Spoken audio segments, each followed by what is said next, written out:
বাবা মাকে ফেলে আদালত থেকে দৌড়, লাইভে ধরা পড়ল প্রেমের সবচেয়ে ভয়ঙ্কর দৃশ্য। এই দৃশ্য আমরা এতদিন শুধু সিনেমার পর্দায় দেখেছি। নায়ক নায়িকা হাত ধরে দৌড়াচ্ছে, পেছনে পরিবার, সমাজ আর বাধা। কিন্তু চট্টগ্রাম আদালত প্রাঙ্গণে সেদিন কোনো ক্যামেরা রিহার্সাল ছিল না, সব কিছু ছিল একেবারে বাস্তব। দুপুর গড়িয়ে যাচ্ছিল, হঠাৎ করেই আদালতের ভিড়ের ভেতর থেকে এক মেয়ের কান্না ভেজা চিৎকার, আমি এই বিয়ে করব না। পরের সেকেন্ডেই ঘটে গেল বিস্ফোরণ। হাত ধরে ছুটছে এক প্রেমিক প্রেমিকা।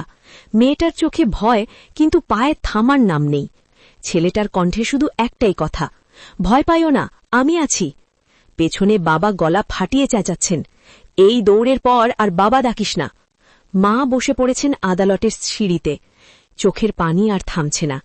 আর সামনে সামনে শুধু একটাই রাস্তা, স্বাধীনতার দৌড়। লোকজন মোবাইল বের করল, লাইভ শুরু হল। কেউ বলল এইটা তো সিনেমা, আর কেউ বলল এইটাই বাস্তব বাংলাদেশ। এক মুহূর্তের জন্য মেয়েটা থামল, পেছনে তাকিয়ে দেখল জন্মদাতা মানুষগুলো ভেঙে পড়ছে। কিন্তু সামনে তাকিয়েই সে বুঝে গেল, আজ না দৌড়ালে সারা জীবন কান্না ছাড়া কিছুই থাকবে না।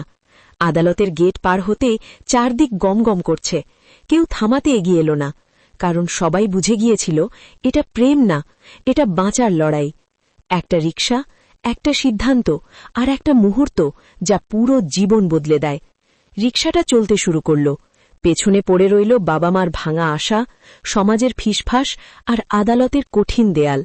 সোশ্যাল মিডিয়ায় ঝড় বয়ে গেল, ঠিক করেছে, মা বাবার মন ভাঙল, এটা নষ্ট প্রজন্ম। কিন্তু কেউই জানে না রাত নামলে ওই মেয়েটা ঘুমাতে পারে কিনা, ছেলেটা নিজের সিদ্ধান্ত নিয়ে কাঁপে কিনা।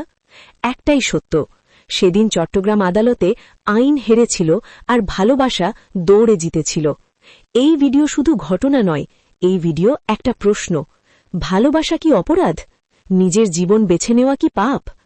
উত্তর হয়তো সময় দেবে, কিন্তু দৌড়টা দেশ আজীবন মনে রাখবে।